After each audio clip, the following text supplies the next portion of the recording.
ജോഷി കൈതവിളപ്പിൽ, അങ്ങയിലേക്ക് ഒന്ന് വരികയാണെങ്കിൽ, അങ്ങ് നിരവധി വിമർശനങ്ങൾ ഏറ്റുവാങ്ങിയ ഒരു വ്യക്തിയാണ്. കാരണം അന്നത്തെ ദിവസങ്ങളുണ്ടായ പ്രശ്നങ്ങൾക്കെതിരെ ശക്തമായ ഭാഷയിൽ അദ്ദേഹം മാധ്യമങ്ങൾക്ക് മുന്നിൽ എല്ലാം തന്നെ ഒരുപാട് കാര്യങ്ങൾ പറയുകയുണ്ടായി. അന്ന് നിശിതമായ വിമർശനമാണ് മന്ത്രിയുടെ അടുക്കൽ നിന്ന് പോലും അങ്ങേക്ക് ഏൽക്കേണ്ടി വന്നത്.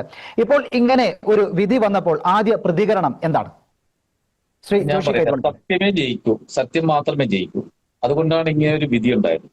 കാരണം ഞങ്ങളൊക്കെ പറഞ്ഞിരിക്കുന്നത് വെളിച്ചത്തിന്റെ മുന്നിൽ നിന്നാണ്, ഇരുട്ടിന്റെ മറവിൽ നിന്നല്ല ഞങ്ങളതെല്ലാം പറഞ്ഞിരിക്കുന്നത്. കാരണം സത്യം നമ്മൾ കണ്ട് അനുഭവിച്ച ആളുകളാണ്. നമ്മൾ പറയാനായിട്ടുള്ള സത്യം മാത്രമേ ഉള്ളൂ. ആ സത്യമാണെന്ന് കോടതിക്ക് ബോധ്യപ്പെട്ടത് പൊതുസമൂഹത്തിന് അറിയാമായിരുന്നു. പക്ഷെ കോടതിയിലേക്ക് വരുമ്പോഴാണല്ലോ അതിനൊരു വിധി ഉണ്ടാവുന്നത്. തീർച്ചയായിട്ടും സത്യം മാത്രമാണ് ഇവിടെ ജയിച്ചിരിക്കുന്നത്. അന്തിമ വിജയം സത്യത്തിനായിരിക്കും. നമുക്കറിയാമല്ലോ, സൂര്യനെ കൈകൊണ്ട് മറച്ചു പിടിച്ച് എത്ര നേരം നമുക്കത് കളഞ്ഞു വെക്കാൻ പറ്റും? സൂര്യൻ പുറത്തു വരും, വെളിച്ചമുണ്ടാവും. ആ സത്യം മാത്രമാണ് ഇവിടെ നടപ്പിലാക്കിയിരിക്കുന്നത്. പിന്നെ എന്നോട് എനിക്കുണ്ടായ ആ ഒരു എന്താ പറയാ ആക്ഷേപങ്ങൾ എന്ന് പറയുന്നത്, അത് ഞാൻ എന്താ പറയാ പുച്ഛത്തോടെ തള്ളിക്കളയാണ്. കാരണം എന്റെ കൂടെ സത്യമറിയാവുന്ന സ്കൂളിലെ പേരൻസ്, അതായത് മുഴുവൻ കുട്ടികളുടെ പേരൻസ് സപ്പോർട്ടായിട്ടുണ്ടായിരുന്നു. ഒരാൾ പോലും നമുക്ക് നെഗറ്റീവായിട്ട് ഒരു കാര്യം പറഞ്ഞില്ല. എല്ലാവരും സപ്പോർട്ട് ചെയ്യുന്നുണ്ട്. അപ്പൊ അവർക്ക് എല്ലാവർക്കും അറിയാവുന്ന പോലെ തന്നെ ആ ഒരു സത്യം വിളിച്ചു പറയാനായിട്ട് എനിക്ക് പറ്റിയെന്ന് മാത്രമേ ഉള്ളൂ.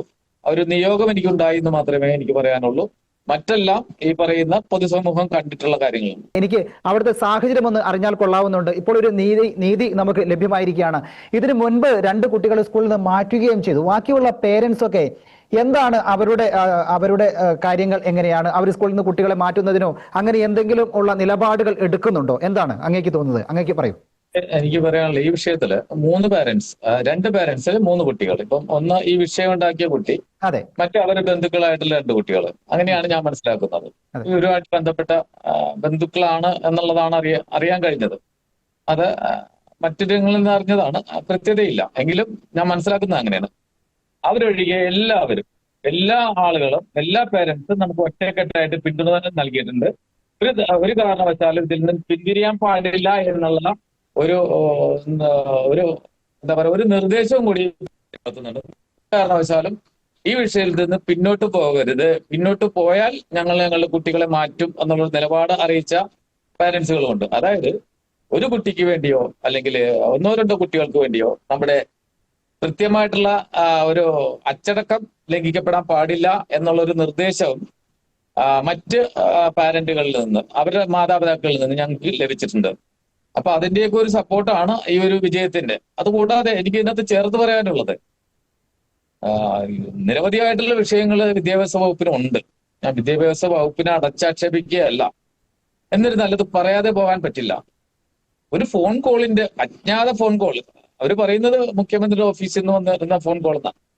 ഞാൻ മനസ്സിലാക്കുന്ന ഒരു അജ്ഞാത ഫോൺ കോൾ പോലും ഉപയോഗിച്ചുകൊണ്ട് ഈ ഒരു സ്ഥാപനത്തിലേക്ക് ഇടിച്ചു കയറി വന്ന സുമേഷ് എന്ന് പറയുന്ന ഒരു ജീവനക്കാരൻ, അതിന് നിർദ്ദേശിച്ച സാഹിദ എന്ന് പറയുന്ന വിദ്യാഭ്യാസ ഡെപ്യൂട്ടി ഡിഇഒ, അപ്പൊ ഇവരെല്ലാം ഇത് ആസൂത്രിതമായിട്ടുള്ള ഒരു ശക്തികളുടെ പിന്നിൽ പ്രവർത്തിക്കുന്നതാണ്. അല്ലെങ്കിൽ അവരുടെ പിന്നിൽ ആളുണ്ടെങ്കിൽ അവർ എന്തുകൊണ്ട് ഇത്രയും ഈ ഒരു നിമിഷ നേരം കൊണ്ട് ഒരു ഉത്തരവ് നടപ്പിലാക്കാൻ വേണ്ടി 4 പേര് വരുന്നതാണ് സുമേഷ് എന്ന് പറഞ്ഞ ജീവനക്കാരൻ എന്റെ അടുത്ത് പറഞ്ഞു. ഞാൻ പറഞ്ഞു 4 പേര് നിങ്ങൾ വന്ന കുഴപ്പമില്ല, നിങ്ങൾ ഉത്തരവ് എന്തെങ്കിലും ഉണ്ടെങ്കിൽ തീർച്ചയായിട്ടും അത് ഞങ്ങൾക്ക് കൊണ്ടുവരും. അപ്പൊ അവർ പറഞ്ഞു ഉത്തരവ് നിങ്ങൾ എഴുതി തന്നാൽ മതി എന്നുള്ളത്. ഈ കുട്ടിയെ പഠിപ്പിക്കണമെന്നുള്ള ഉത്തരവ് എഴുതി മേടിച്ചു കൊണ്ടുവരാൻ, ഈ രീതിയിൽ എഴുതി മേടിച്ചു കൊണ്ടുവരാനായിട്ട് വളരെ ദ്രുതഗതിയിൽ ഒരു തീപിടിച്ച ഫയർഫോഴ്സ് എത്തുന്നേക്കാളും വേഗത്തിലാണ് അവർ വന്നത്. അപ്പൊ നമുക്കത് മനസ്സിലാക്കാൻ കഴിയുന്നത് ഈ പറയുന്ന ആസൂത്രിതമായിട്ടുള്ള മുൻ ആസൂത്ര പ്രകാരമായിട്ടുള്ള ഒരു അജണ്ടയുടെ ഭാഗമായിട്ടാണ് ഇത്തരം ഒരു പ്രവൃത്തി അവരുടെ ഭാഗത്തുനിന്ന് ഉണ്ടായി എന്നുള്ള ശക്തമായി ഞാൻ പറയുന്നുണ്ട്.